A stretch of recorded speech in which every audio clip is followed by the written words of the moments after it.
Please welcome Tony Barrow.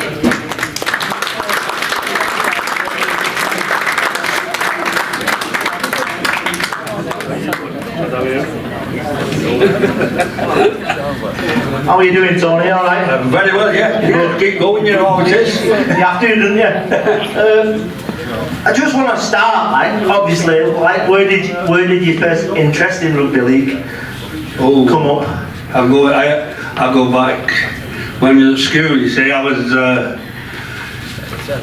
to St Austin's, which at the time was, I suppose it was the best rugby school in St Helens. You know, it turned out Tommy Finn, Alec Murphy, Austin Rose, Billy Sheffield, me, Hal Frank, Bill. It turned out, I think at the time it turned out more professional players, you know, than any other school. But we had a great head teacher. I mean, if anybody from Tatooine, you probably know him, Jerry Landers, who basically he knocked some sense into us. So is he the one that you would say, like, fathered you into rugby league basically, and gave you that bump to obviously then turn professional and join Saints? Well, I've always, the family has always liked rugby league, you know, and I mean, my first game I was only 8 when I played my first game. It was in the final, you know, for the under-11s. So that was basically, that's when you start your rugby career, and then you carry on from there, you know, as you get. I mean, I played for St Helens schoolboys, Lancashire schoolboys. Did you always play up? Like in the age groups, like say if you were 10, did you always play like higher?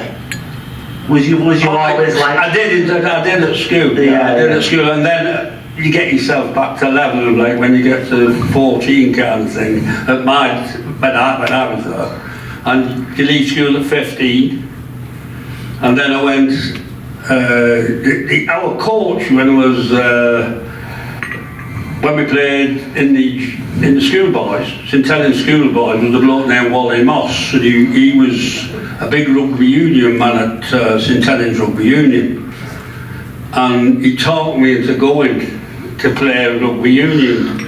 And I played rugby union for 6 months, and after 6 months I'd had enough of that, I'll tell you. It was bloody awful. And did you just keep flattening you? No, it was hopeless. And I went to Saints then playing for the under-17s, what they used to call the C team. And from there. And from there you moved on? I turned professional then, yeah. So obviously, like, who was the first coach at Saints to say, oh, he's got a bit of talent and we'll keep hold of him? When I signed on, our coach was, the original coach was Billy Boycott, who used to coach the under-17s. And then when you got signed on professionally, you played in the A team, and it was Steve Llewellyn was the coach then, and Stan McCormick was the first team coach. So that's where you start your professional career, you see. Did you play alongside a good friend of ours? He doesn't come very often anymore, but he's a solid friend of ours, Jimmy Medis. I did, yeah. Jimmy's older than me, and it's funny, I played in the A team with Jimmy. You know, when I was coming up, and he was that bit older than us, or a bit older than me, and he went to Widnes. Yeah. Jimmy signed on for Widnes a few years when I was a youngster kind of thing. Because I know another fella, George Nichols. Was you in that era with him? Well, no, George. I didn't play with George, but I played against him. Yeah. You know what I mean? But I never played with George because he was with Widnes originally. Yeah. And because I was with Saints like from 62, 63. Yeah. And then I signed for Lee in 69. Right. Did you obviously played in the Lancashire County Cup in 63 and 64. What do you remember of that day? Or are we a bit too far back? You know what? It's funny. I have to ask. Did you win that one? I've got some medals and I think we won that one. Yeah, I'm sure. I played in 64, 65 and I went from 64. I started getting in the first team, or 63, 64 I started getting in the first team, and then working my way up to 66 when we played with that great team. Oh, it was absolute fantastic team. I mean, when you look at it, you know, I can go through now. I mean, you had Murphy, Bishop. You wouldn't get them on salary cap these days, would you? Oh, it cost you a fortune. It cost you a fortune. I mean, Murphy himself, I mean, for me, he's the greatest rugby league player that I've ever played with or ever been coached by. You know what I mean? I think I've seen footage of him. He could do a bit, couldn't he? He was all right. He was quick. Yeah. He was lightning over 30 yards. Nobody could cop him. No one. Even Vollenhoven. Vollenhoven would take him over 70, 80 yards easy. But over 30 yards, nobody could touch him. And then you like you just mentioned, another great man in Vollenhoven. We played with him. That was. I did. I played centre to him. I don't know. I think it was about 40 or 50 times, I don't know, but I played centre to Tommy. He was the greatest winger ever. As far as I'm concerned, he was, you know, you had your Billy Bostons then, and Brian Bevan was before, but all-round winger, Tommy was the best, because he could defend as well. Yeah. I can tell you a tale, we played at Wigan. 38,000 people at Wigan. Central Park, yeah, on a Good Friday. And Wigan had bought Trevor Lake, this other South African, and he was the greatest, and he was better than Tom van Vollenhoven. He was quicker and he was better.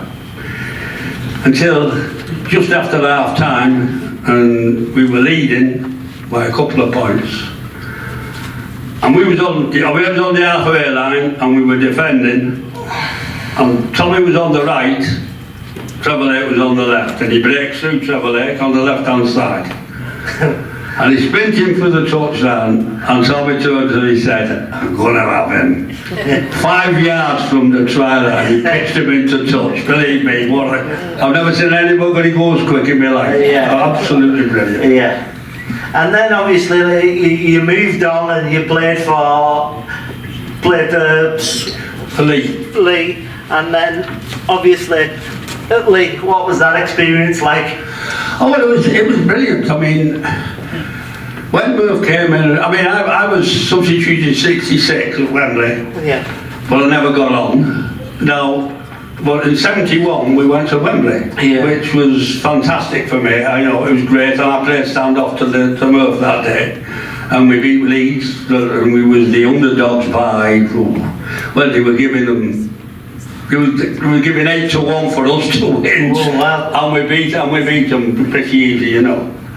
Obviously, like when you're like in a game like that, like it obviously brings back loads of memories to you. Like, what do you miss about it? What do you miss about the playing side of it?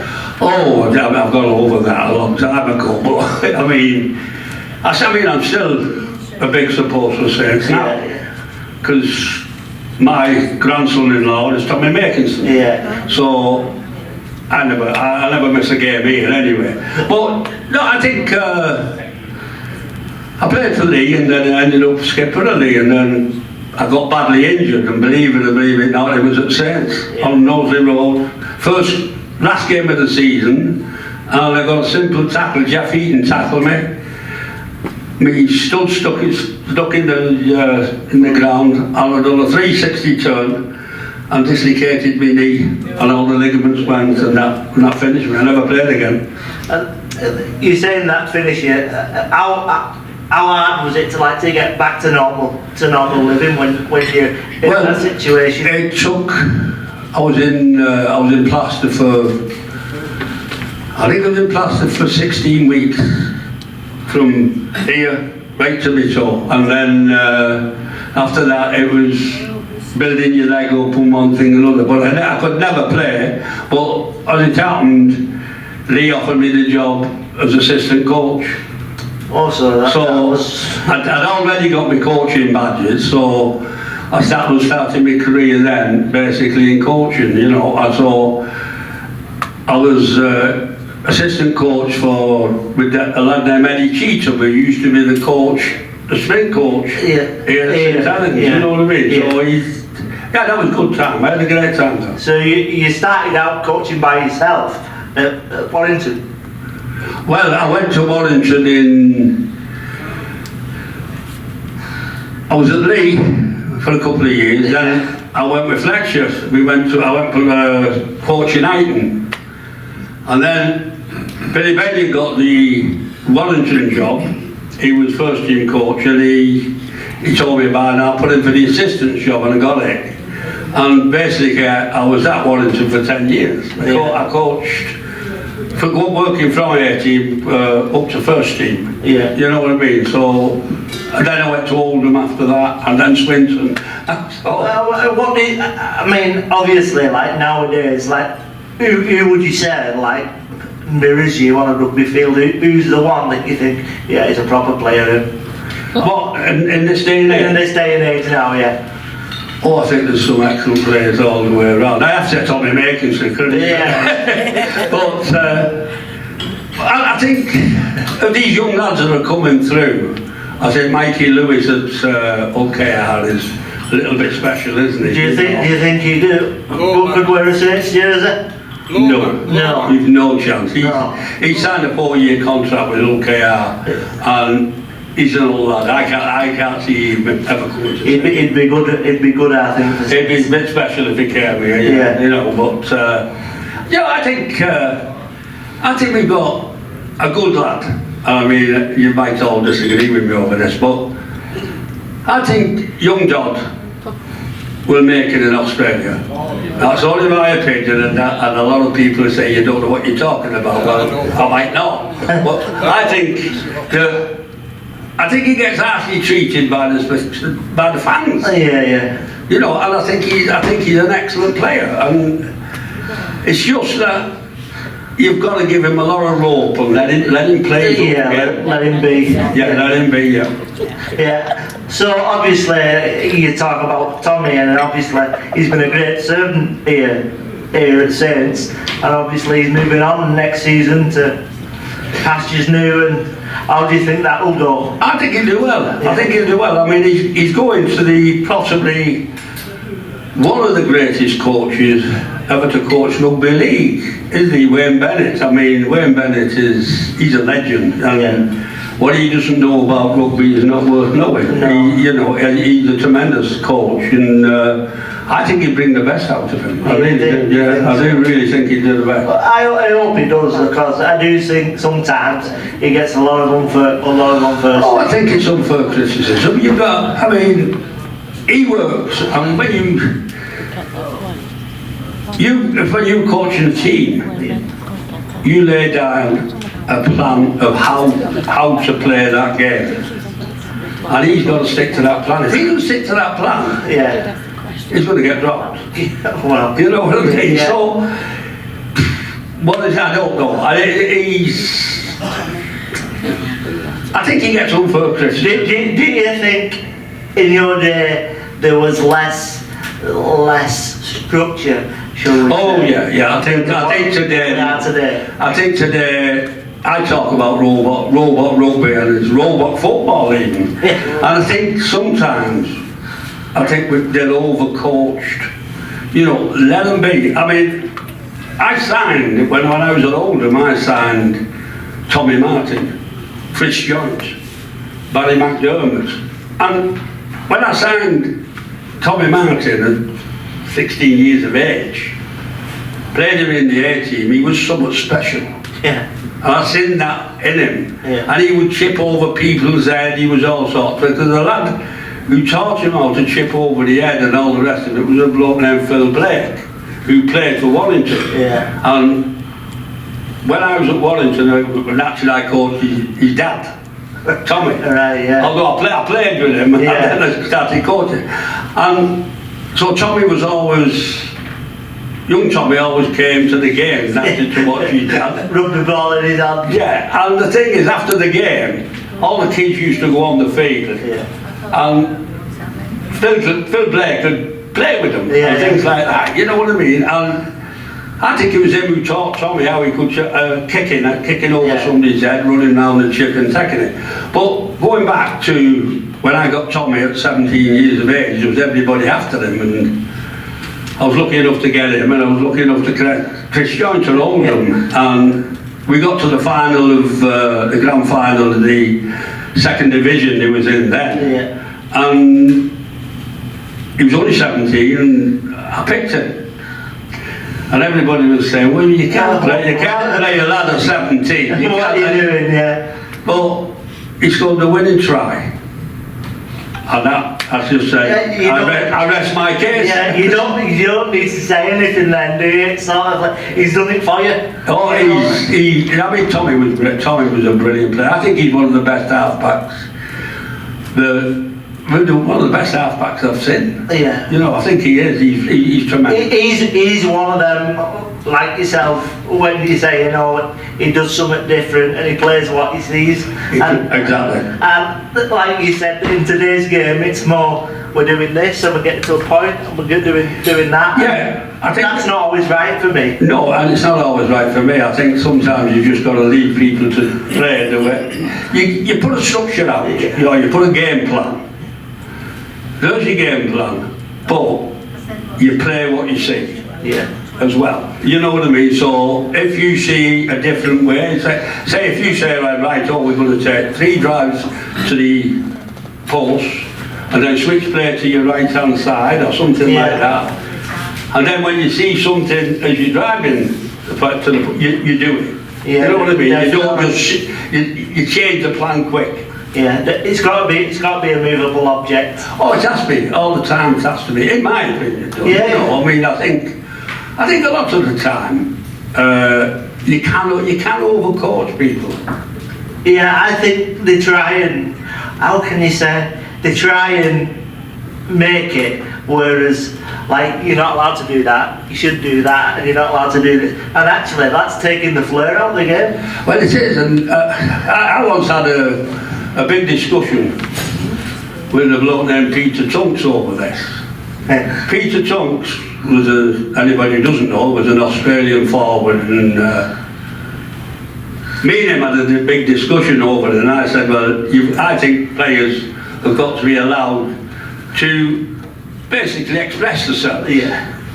He didn't agree with that. He said, no, he said, you've got to lay down a plan and they stick to it rigidly. So I said, if somebody chips over somebody's head on the 25, on your own 25 line, what would you do? He said, I'd drop him the following week. I said, well, for me, that's completely wrong. Yeah. And that, to me, is becoming to making somebody into a robot player. Yeah, well, like you were saying earlier. Yeah. And moving on to, where else did you coach? You coached at Oldham as well, like you said. I coached at Oldham, yeah. I was at Warrington for 10 years and I was doing well. I mean, I'd been assistant coach to Billy, and then I was caretaker coach, and then they brought Kevin Ashcroft in, and then he got the sack, and then I was assistant coach again.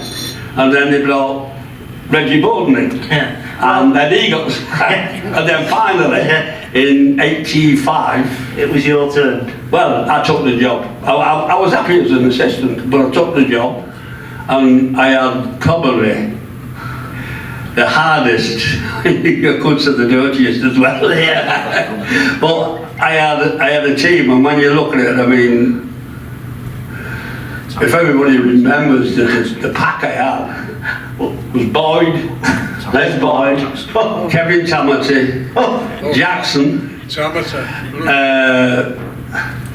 Sanderson, Roberts and Mike Gregory. You must have done alright, because you got like a 65% win rate. Like, well, we won in '86 we won the Premiership. In '86 at Ellen Road, and then they had Andy Gregory at scrum half, and Paul Bishop at stand up, and then they had one of the nicest fellas I've ever met in my life. Wouldn't know to fly, you know, a bloke named Paul Cullen. Oh, I know, yeah, we know Paul Cullen. Do you know Paul Cullen? So, and Paul Cullen, to be fair, he was a rough handful, to say the least. I said him, we played Wigan, New Year's Day, in, what would it be then? That would be 86, 87, and we played Wigan, and they christened the game World War III. Cullen hated Goodway. You remember Andy Goodway? I know Andy. And he hated Andy Goodway, and they didn't like each other. And it started off one thing, I don't know, Cullen hit him with iron, and then he hit Cullen, and then Cullen gets the ball, and it's lovely running towards the line. Goodway came in at him, and hit him with the nicest stiff arm you've ever seen in your life. He lifted him that high. Cullen hits the deck, and he's there flat, like that.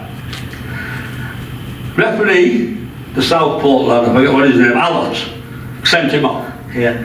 Get off, he said to Goodway. And as he walked past Cullen, he stamped on his foot, on his hand. Cullen jumped up. And at Wetherspoon, as you go down to the dressing room, the steps are like that. Goodway got to the top of them steps before Cullen launched himself at him and knocked him down the steps, and I'm dragging him off him, and it was a hell of a battle down that tunnel. Anyway, he brought him back and he sent Cullen off, and Cullen got 6 matches and Goodway got 3. And that brings us on nicely to today's game, where they're getting sent off for what I think sometimes are good hard tackles, and then they're going a bit too much the other way for me. Well, the thing is, I think one of the big things is all these people now, all these lads which I disagree with, suing the rugby league for dementia. Yeah. Right now, I disagree with that. I mean, our Frank he has bad dementia. He doesn't know anybody. He's in a home in Great Sankey now, and he's very bad. But would he have done would he do the rugby league? The answer to that is no.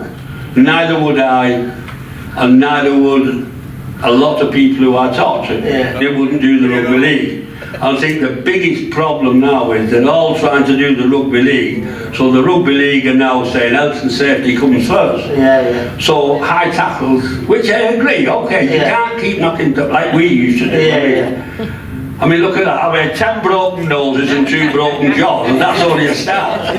You know, so nowadays you can't do it, and I agree that they've got to stop hitting them round the head, but I think they're going too far. Yeah. I think they're going too far, whereas, I mean, something like Young Lee's last week.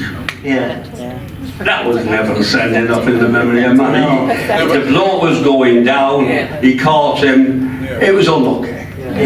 You know what I mean? And I mean, to me, they've got to use some common sense. There's got to be common sense, but the referees now are frightened to death of doing wrong, because they'll drop them straight back, and they'll drop them out, and they won't get any big game. So is there, I know you're part of rugby a lot, is there anybody going and saying, well, this is too much, this is too far? Oh, there's plenty of people doing that, yeah, there's plenty of people doing that, but it all goes back then to your solicitors and all the rest of it, you know what I mean? And Hicks is the main solicitor for the rugby league, and he was a referee, so he has a hell of a lot to say. And he'll say, well, you know, they can do you for that, or they can do you for that in later life, and the rugby league can't afford it, and it'll kill rugby league. If all these suing goes on, and they take money from the rugby league, Yeah. there'll be no rugby league. I mean, my brother played, and he says to me, you know the risks when you're going on You do. when you're going on the field. He said, but Yeah. you wouldn't change it because that's the game, and you want to get stuck in. Well, the thing is, when I started, if you'd have said to me at the start, you knew what you was going in for. You knew that you was going to get injuries. You know, when you get bad injuries. Yeah. You know, I mean, I've had some bad injuries, but would it change my life? Not for anything in this world. I've had the greatest life that anyone could have. I was never the greatest player. I was never the greatest coach. But I was in rugby league professionally, for 42 years. I always say to people, That's brilliant. you meet the best people ever in rugby. Like, if you work in rugby circles, like there's no better sport for me. Oh, there's not, and you meet a lot of nice people on the way. You know what I mean? Yeah. You get invited to different things, like today, come here, and it's lovely to come. It's Yeah. lovely to come back. You know what I mean? Yeah, yeah. I mean, like I said, I come every week, but Yeah. it's nice to come and do. Now and again, I'll do a bit in the downstairs in the restaurant. Yeah. And it's nice to be remembered. Of course it is. You know what I mean? And you can look back. I look back on my life, my career. Yeah.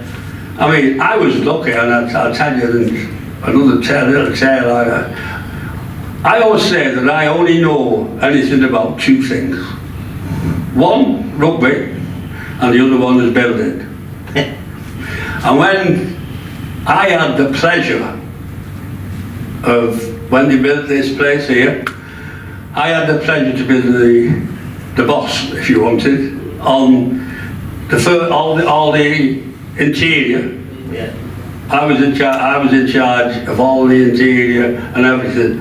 And a man over there, a big mate of mine, Malcolm Barnes, he was with me. He was with me. We worked at the same firm as me. We worked for Paragon, and Malcolm was my man, wasn't you, mate? And last question, we'll wrap it up. If you were to have a dinner party, which three guests would you have?